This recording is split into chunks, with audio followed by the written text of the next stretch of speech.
Capítulo 6. Do processo de restauração de autos extraviados ou destruídos. 541. Os autos originais de processo penal extraviados ou destruídos em primeira ou segunda instância serão restaurados. Parágrafo 1º. Se existir, foi exibida cópia autêntica ou certidão do processo, será uma ou outra considerada como original. Parágrafo 2º. Na falta de cópia autêntica ou certidão do processo, o juiz mandará de ofício a requerimento de qualquer das partes que o escrivão certifique o estado do processo segundo a sua lembrança e reproduza o que houver a respeito em seus protocolos e registros.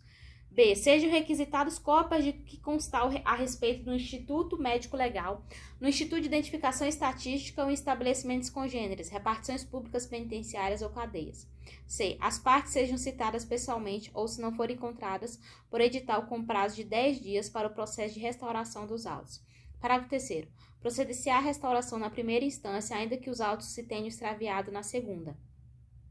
542. No dia designado, as partes serão ouvidas, mencionando-se em termos circunstanciados os pontos em que estiverem acordes e a exibição e a conferência das certidões e mais reproduções do processo apresentadas e conferidas. 543. O juiz determinará as diligências necessárias para a restauração, observando-se o seguinte: caso ainda não tenha proferido a sentença, requerir-se-ão as testemunhas.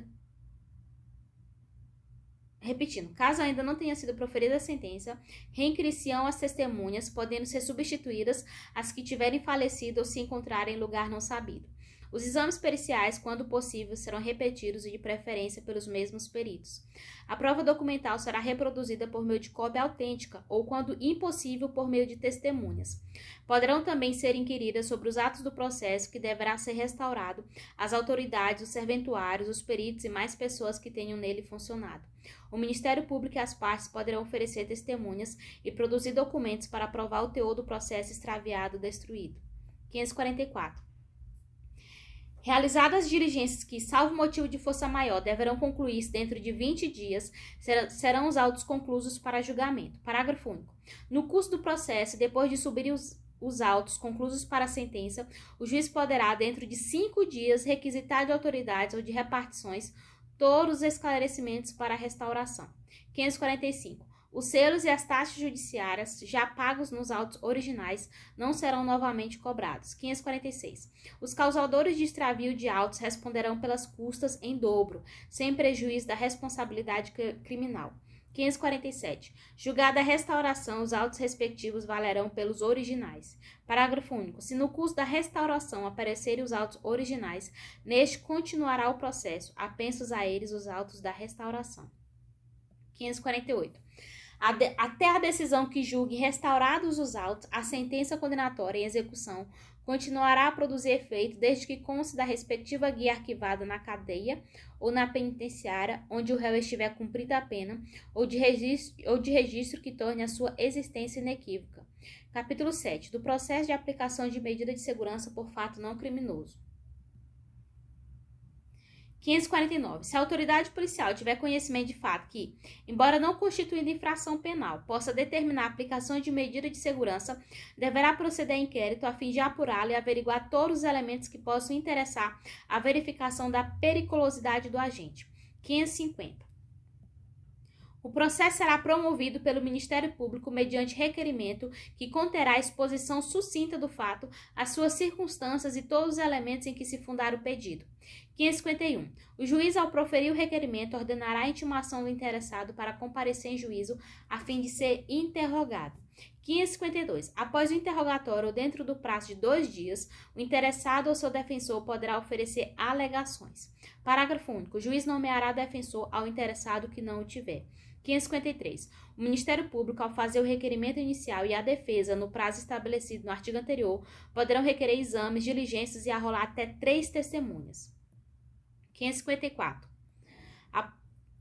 Após o prazo de defesa ou a realização dos exames e diligências ordenados pelo juiz, de ofício a requerimento das partes, será marcada a audiência em que, inquiridas as testemunhas e produzidas alegações orais pelo órgão do Ministério Público e pelo defensor, dentro de 10 minutos para cada um, o juiz proferirá a sentença. Parágrafo único. Se o juiz não se julgar habilitado a proferir a decisão, designará desde logo outra audiência que se realizará dentro de 5 dias para publicar a sentença.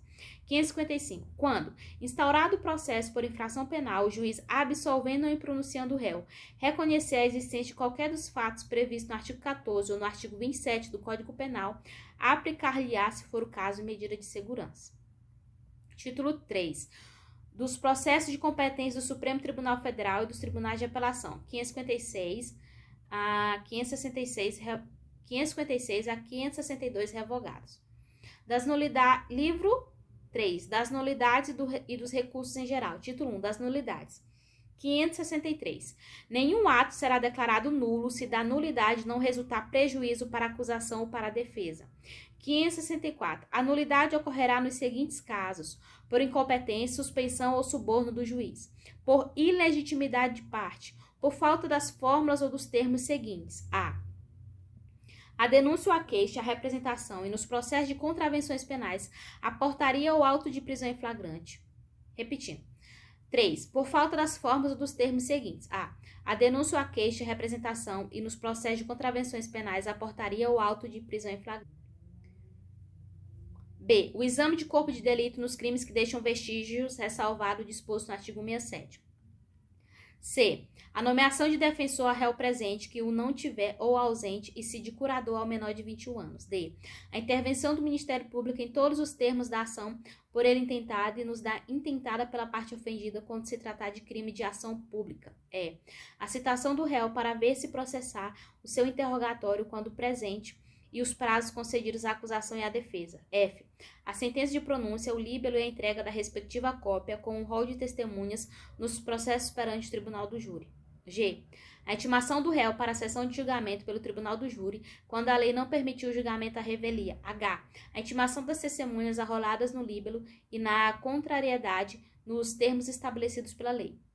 I. A presença pelo menos de 15 jurados para a constituição do júri. J. O sorteio dos jurados do Conselho de Sentença em número legal e sua incomunicabilidade. K. Os quesitos e as respectivas respostas. L. A acusação e a defesa na sessão de julgamento. M. A sentença. N. O recurso de ofício nos casos em que a lei o tenha estabelecido. O. A intimação nas condições estabelecidas pela lei para a ciência de sentenças e despachos de que caiba recurso. P. No Supremo Tribunal Federal e nos tribunais de apelação, o quórum legal para o julgamento. Inciso 4. Por omissão de formalidade que constitua elemento essencial do ato. 5. Em decorrência de decisão carente de fundamentação. Parágrafo único. Ocorrerá ainda a nulidade por deficiência dos quesitos ou das suas respostas e contradição entre essas. 565. Nenhuma das partes poderá arguir nulidade a que haja dado causa ou para que tenha concorrido ou referente à formalidade cuja observância só a parte contrária interesse. 566. Não será declarada nulidade de ato processual que não houver influído na apuração da verdade substancial ou na decisão da causa. 567. A incompetência do juízo anula somente os atos decisórios, devendo o processo, quando for declarada a nulidade, ser remetido ao juiz competente. 568. A nulidade por ilegitimidade do representante da parte poderá ser a todo tempo sanada mediante ratificação dos atos processuais. 569. As omissões da denúncia ou da queixa da representação, ou nos processos das contravenções penais, da portaria ou do auto de prisão em flagrante, poderão ser supridas a todo tempo antes da sentença final. 570. A falta ou nulidade da citação, da intimação ou notificação estará sanada, desde que o interessado compareça antes de o ato consumar-se, embora declare que o faz para o único fim de arguí-la. O juiz ordenará, todavia, a suspensão ou adiamento do ato quando reconhecer que a irregularidade poderá prejudicar direito da parte. 571. As nulidades deverão ser arguidas. As de instrução criminal dos processos da competência dos júris, nos prazos a que se refere o artigo 406. As de instrução criminal dos processos de competência do juiz singular e dos processos especiais, salvo as dos capítulos 5 e 7 do título 2 do livro 2, nos prazos a que se refere o artigo 500. As do processo sumário, no prazo a que se refere o artigo 537, ou, se verificadas depois deste prazo, logo depois de aberta a audiência e apregoadas as partes.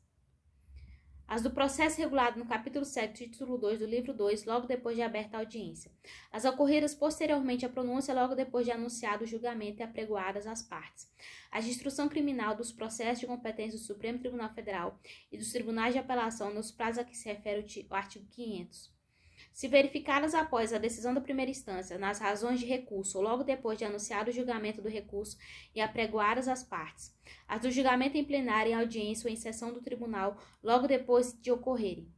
572. As nulidades previstas no artigo 464, inciso 3, a linha D e E, segunda parte, a linha G e H e inciso 4, considerar-se-ão sanadas, se não forem arguídas em tempo oportuno, de acordo com o disposto no artigo anterior. Se, praticado por outra forma, o ato tiver atingido o seu fim. Se a parte, ainda que tacitamente, tiver aceito os seus efeitos. 573. Os atos cuja nulidade não tiver sido sanada, na forma dos artigos anteriores, serão renovados ou retificados. Parágrafo 1º. A nulidade de um ato, uma vez declarada, causará dos atos que dele diretamente dependam ou sejam consequência. Parágrafo 2º. O juiz que pronunciar a nulidade declarará os atos a que ela se estende.